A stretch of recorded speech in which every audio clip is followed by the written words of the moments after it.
I've been on team let the birth rate plummet to hell for a while. This world, definitely our country, does not deserve the sacrifices that go along with motherhood. The way there is no support, the way there is no safety nets for mothers, the way they give no F's about the children once the children actually get here. Our country and pretty much many countries in this on this earth do not deserve the sacrifices that go along with motherhood unless they start getting some things turned around. Anyways, this is an article from Forbes. It says Elon Musk wants to raise the birth rate. He's cutting medical care for mothers and babies. Let the birth rate plummet to hell. Here he is holding up his current body shield. Leon Scum has long claimed civilization will collapse unless we raise the birth rate. Meanwhile, his DOGE group is slashing billions in funding for pregnant and nursing mothers and their children. When Savona Brown learned what Leon Scum's quasi-governmental Department of Government Efficiency, or DOGE, had ordered payments stopped on her $2 million plus NIH grant for maternal community health care, she started hitting the phones. She was to cease operations immediately, and there was a lot of work in progress that needed to be halted. Women on their way to lactation appointments would have to turn around. Home visits helping pregnant and postpartum women with blood pressure spikes and self-deletion ideation would be canceled. DV shelters for pregnant women would likely shutter. And deliveries of food and formula to new mothers and their babies would stop. The network of services for mothers and children that she had spent more than a decade building was coming to a screeching halt. The world has literally gone dark, she said. Brown is the founder of Sanctuary Medicine and a cooperative member of Restore Forward in Brooklyn, New York. Her work supporting people through pregnancy and new parenthood was funded in part through the New York Champ Maternal Health Research Center of Excellence, which lost support after DOGE canceled more than $10 billion in grants from the Department of Health and Human Services. Given Scum's endless warnings that falling birth rates pose an existential threat to civilization, DOGE's abrupt gutting of maternal health services is simultaneously ironic and exactly what you'd expect from an effort whose blunders may well exceed its claimed, but difficult to verify achievements. A father to an estimated 14 children, Scum has said he thinks civilization is going to crumble if women don't have more babies. He has offered his sperm to acquaintances and blamed birth control for decreasing pregnancy rates. It should be considered a national emergency to have kids, he wrote last summer. Scum has donated millions of dollars to fund research on fertility, but at this point, he has taken much more from pregnant women and new mothers than he has given.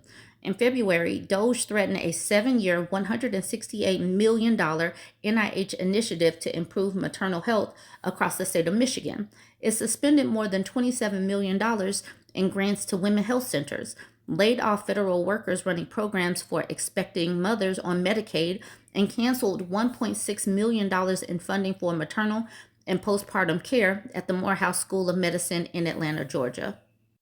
We can't claim to care about birth rates while defunding the very systems that make pregnancy, birth, and parenting safe, says Emily Rodriguez, a medical anthropologist, doula, and co-founder of the Bridge Directory, a group of perinatal maternal healthcare providers. Rodriguez worked with Savona Brown on the CHAMP Center of Excellence grant. The CHAMP Center's grant focused on providing care to women who are Medicaid recipients. In New York City, Black women are 9 times as likely to die in childbirth as their white counterparts. New York City should be one of the safest places in the world to give birth, but for far too many black and brown women, it's not, said Victoria St. Clair, a doula and community member who helped administer the New York CHAMP grant. The numbers are painful, and the lived experiences behind them are even more so. Still, I want to be clear. No one should be afraid to become pregnant or start a family here.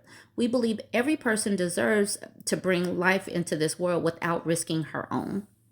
Many of the DOGE cuts have been justified as part of an anti-woke agenda, which aims to cut medical care for traditionally underserved populations.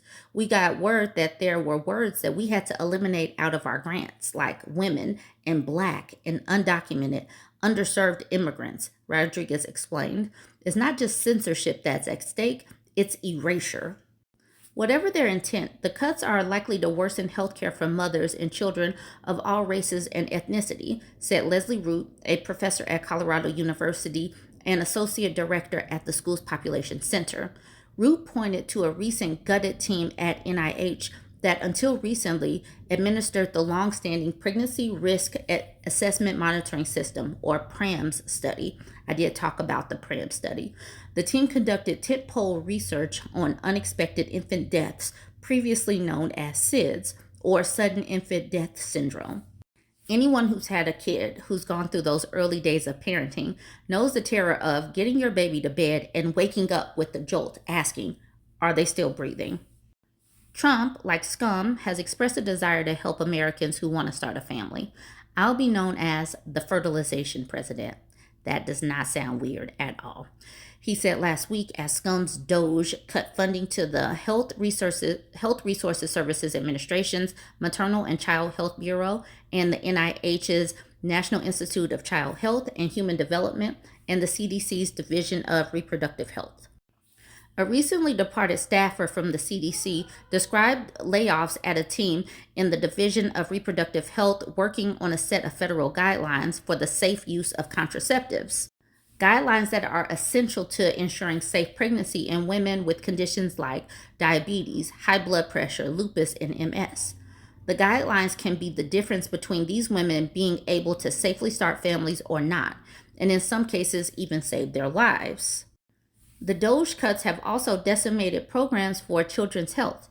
It has terminated more than $1 million in grant funding for a children's behavioral study in Massachusetts, cut more than $750,000 to treat kids with respiratory disease at the Seattle's Children's Hospital, more than $200,000 to treat children with skeletal problems at Boston Children's Hospital, more than $1.6 million in treatment and prevention of HIV in children at the Children's Hospital in LA, almost another $1 million in HIV treatment at the Children's Hospital of Philadelphia, and a whopping $12 billion in funding from state health departments, including $2 billion earmarked for child vaccination programs. Child vaccinations have saved an estimated 154 million lives over the past 50 years. 154 million. People affected by the DOGE cuts may not recognize those offices' names, Savona Brown said, but they'll feel the impact nearly immediately. The average pregnant mother sitting in a shelter does not know what HHS is, but she knows what her SNAP benefit is. She knows what her Medicaid card is. SNAP helps pregnant women and new mothers access food and formula, and Medicaid provides health insurance to more than 70 million Americans each year. DOGE has billed itself as a way to cut fat from the federal government, saving taxpayers valuable cash. But Dr. Uma Reddy, who led New York Champ's work, said that the interventions carried out by her team probably saved taxpayers money. Helping women avoid mental and cardiovascular health crises avoids expensive care down the road and saves women and their children from needless suffering. In recent days, the DOGE cuts have rankled even conservatives and proponents of the Trump administration's agenda. Fox commentator Jesse Waters recently complained to viewers of his primetime shows that his mother was upset about the cuts and that his sister, an employee at Johns Hopkins University, could be personally affected by them.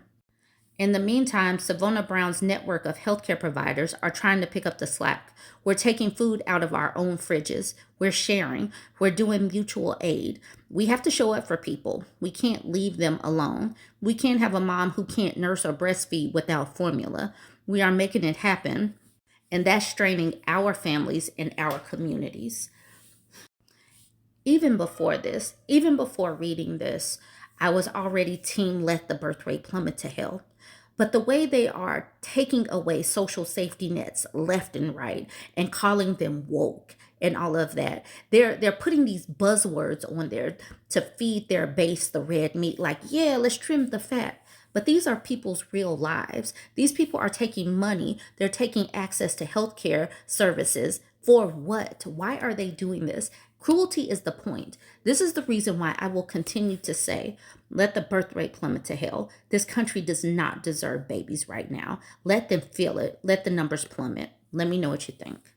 As I'm sitting up here waiting on the numbers, the birth rate from America, let's talk about Russia's birth rate. Russia's birth rate actually was overtaken by its death rate. There were more deaths in Russia than there were births. So I am here for that, especially since Putin is playing puppet master with our government by way of Donald Trump. So let's talk about Russia's birth rate. This kind of sounds familiar. Listen to this. If it didn't say Russia, it could sound even more familiar. It says Russia's attempts to boost its flagging birth rate through policies promoting traditional values, tighter abortion restrictions, and officials' encouragement of larger families appear to be falling short, as the number of births has fallen to its lowest level in centuries. According to data released by the state statistics agency Rosstat, 195,400 children were born in Russia during January and February 2025, a 3% drop compared to the same period in 2024. The decline was even steeper in February alone, with births falling 7.6% year over year to 90,500, 7,400 fewer than in the same month last year. Okay, please bear with me as I try to push my way through the names of these regions. It says some regions saw even sharper drops. Births fell by 18.7% in Arkhangelsk, 19.4% in the Republic of Karelia, 18.6% in the Oryol region, 21.6% in the Kostroma, and 26.6% in the Smolensk. I'm sorry. It looks like it's just dropping a lot in some of these regions that if you look, you can see these names. Sorry. According to demographer Alexei Rashka, the first quarter of 2025 likely saw the lowest number of births since the early 1800s, with February marking the lowest monthly figure in over 200 years. Based on preliminary registry office data, he estimated that 95,000 to 96,000 children were born in March, bringing the total of the first quarter around 293,000 to 294,000. Rosstat has not yet released official numbers for March. While deaths in January and February also declined, down 5.2% to 331,100, the drop was not enough to offset the falling birth rate. In the first 2 months of 2025 alone, Russia experienced a natural population decline of 119,000 people. Nationwide, deaths outnumber births by an average of 1.6 to 1. In some regions, the gap was even wider. In Kaluga and Ivanovo, twice as many people died as were born. In Vladimir and Belgorod, the ratio was 3 to 1. Russia recorded 1.222 million births in 2024, the lowest annual total since 1999. Compared to 2014, the birth rate has fallen by a third. Between 2016 and 2024, the natural population decline exceeded 3 million people. According to Rostat's forecast based on the 2020 census, births are expected to keep falling. The annual number could drop to just 1.14 million by 2027. A slow recovery might begin in the late 2020s, but even by 2045, the number of births is projected to remain 25% lower than in years before Russia's 2014 annexation of Crimea, reaching around 1.426 million per year. Yo, it says even if the number of deaths stabilize at around 1.8 million, Russia's population is still expected to shrink by roughly 500,000 people per year. By 2046, the country's population could fall to 138.8 million under Rostat's baseline forecast, or to just 130 million in a more pessimistic scenario, roughly equal to the size of the Russian Empire in 1897. This sharp decrease could significantly reshape Russia's demographics. By the early 2040s, the number of children and teenagers is projected to fall by 26% to just 20 million. Their share of the population would drop from 18.5% today to around 14%. Meanwhile, the proportion of elderly Russians is expected to grow from 24.5% to nearly 27% by 2046. This is wild, especially since Daddy Vladdy is pulling the puppet strings of Trump, and Elon Musk wants people here to have more babies. The Theo Bros and the Christo fascists want people to have more babies, and they're doing precisely what Russia is doing right now. They are doing the whole promoting of traditional values. They are trying to wipe away women having reproductive access. They're talking about larger families and their natal con and all of that. And this, we're going down the exact same path as them. And our country here deserves it. If we can't get it together, we deserve to go the way of Russia. We deserve to go the way of South Korea. We deserve to go the way of China and all these other countries that are seeing their birth rates plummet to hell. The way they are doing the people, the women, let me speak that specifically. The way our country is treating women is the exact same reason why our birth rate needs to plummet to hell, just like Russia's. All right, y'all, let me know what you think about this one. Join the conversation. Let me know what you think. Are you on team let the birth rate plummet to hell?